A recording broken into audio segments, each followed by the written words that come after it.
Morning, Jason here from Anyman Fitness. Decided to make a little podcast, a little vlog. It's up here in Michigan. It's extremely cold today, so we got a little off day. Got a cold day from work, which is fantastic because that means that I don't have to work and I don't have to teach anybody. And not only that, but I don't have to shovel my driveway. So it's a win-win for everybody. So I decided I would teach you.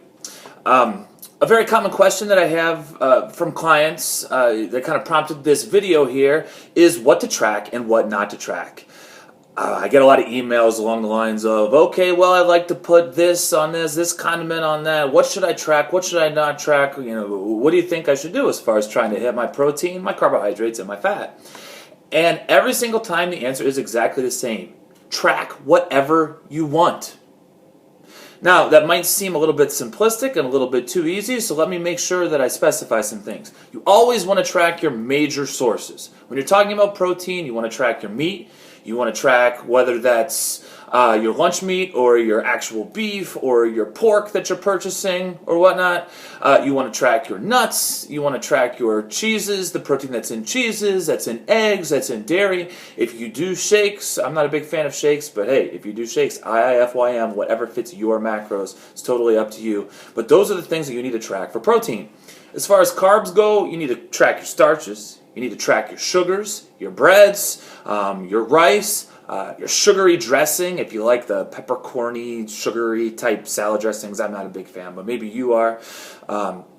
Those sorts of things you absolutely do have to track. Your fruits, you must track your fruit. Don't start thinking that, oh, fruit is a whole food, a healthy food. Is it whole? Is it healthy? Well, healthy is more an opinion than anything else. But you need to track it. There's a lot of sugar that's inside fruit. So use Google, figure out how much sugar is in your grapes or your apple or your orange or your banana or whatever you're eating, and make sure you track your fruit.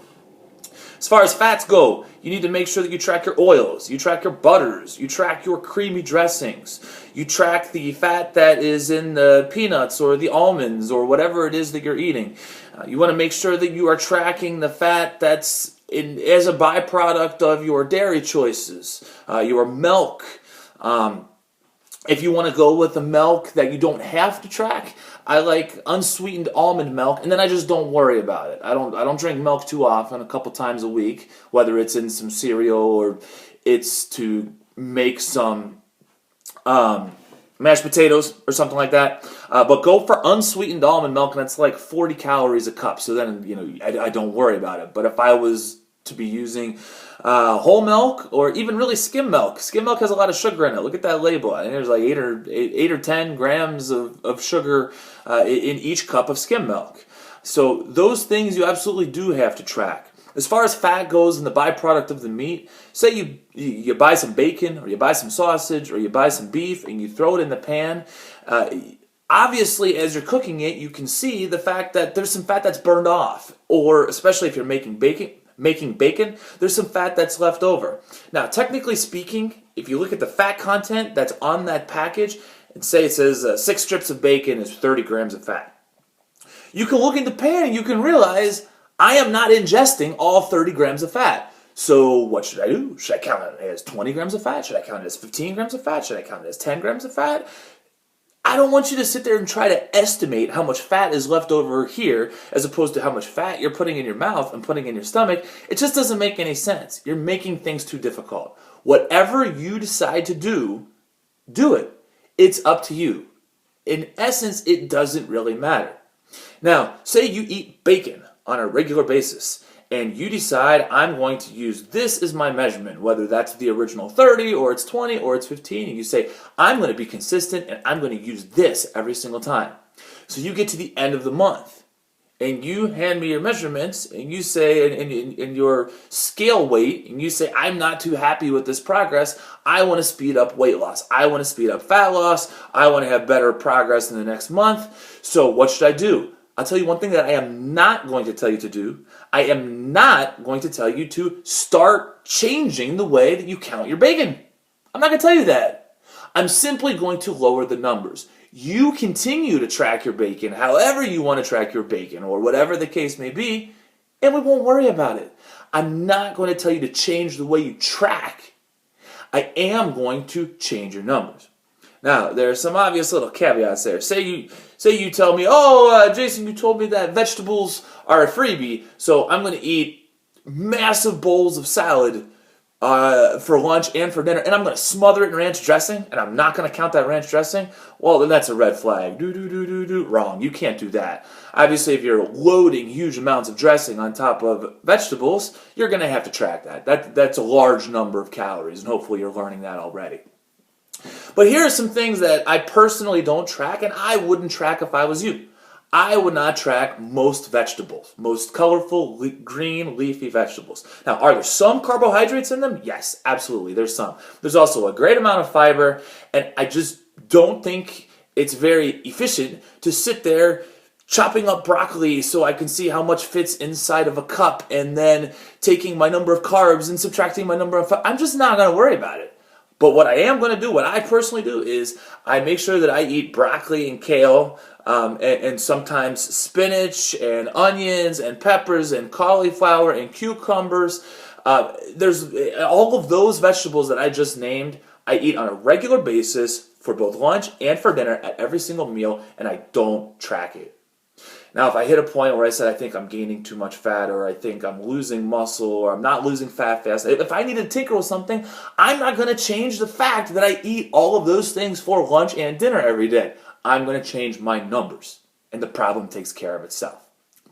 There are a couple little exceptions to that, vegetable free-for-all, and those exceptions are corn and carrots. You have to be really careful with those two things. They're very, very, very starchy. There is a reason why there are things such as corn syrup and high fructose corn syrup. It's certainly because of, and carrot cake. Don't forget carrot cake. Those things have a lot more sugar in them than the other vegetables do. So personally, I wouldn't track them. I'd just be mindful of them. I wouldn't go buying massive containers of carrots and huge cans or shucks of corn and going absolutely crazy. Eat them every once in a while. Don't worry about it. But just be mindful of those things. Okay. It's up to you whether you track sauces or not. I sometimes do. I tend to shy away from the salt. Like if I'm making chicken breast, I just eat the chicken breast. I put some seasoning on it, some Mrs. Dash, some salt and pepper or something like that, and I just eat it. And I don't worry about it. But if you want to put a little barbecue sauce to dip it in, then go for it. It's up to you if you track it. If it's something you eat once or twice a week, you're talking a few calories. It's really just not that big of a deal. So don't worry about it. I like to make Sloppy Joes as a favorite meal of mine, so I got beef and I got a can of Sloppy Joe sauce. I don't count the Sloppy Joe sauce. I eat that meal almost every single week, if not then every other week, and again, I don't worry about it. If I'm not making progress, I will change my numbers. I'm not going to start counting how much sauce there is. It's just too difficult to estimate. It's not worth my time and energy. Things like fajita seasoning, if I make chicken fajitas or beef fajitas. Things like taco seasoning, if it's Mexican night around here, and it's always Mexican night around here. We have Mexican night at least once or twice a week. Stuff like ragu or marinara sauce. Now, when it comes to spaghetti sauces, if you go with a creamy-based sauce, like an Alfredo sauce, yeah, you got to track it. That stuff is just calorie-laden and full of fat. Does it taste delicious? Yes, I'm not going to tell you that it doesn't. So if it fits your macros, if you want to make room for it, then go for it. Have fun. I personally usually stick with the marinara sauces, the ragu type stuff, and I try to find one that's lower in calories, lower in sugar. I tend to try to go the organic and the clean foods route. That might be more my wife's doing than my doing. But hey, it's going to be hard to argue that those things would be bad for you, so I just say, okay, well, whatever, we all have our things. One thing that I've realized over the years is if you're eating a whole bunch of pasta with marinara sauce or with spaghetti sauce, it really doesn't matter the type of sauce that you're eating. If you want a little bit extra, toss some garlic in there. You want some extra flavor, toss some extra salt or some extra pepper. I really just wouldn't worry about those things too much. And again, it's just not worth my time in order to track it. So keep those things in mind. Keep those philosophies prevalent. If you want to track something, track it. If you don't want to track something, don't. Don't abuse it. Be consistent with your application of it, and you won't have to worry about it. And if you come to me and we're not making progress the way we need to make progress, then we'll change your numbers. I'm not going to tell you to change the way you count things. So hopefully that helps to simplify some of the lean gains, intermittent fasting, macronutrient counting stuff. Hopefully this sees everybody being fit, trim, and healthy for a lifetime, and we'll talk to you later.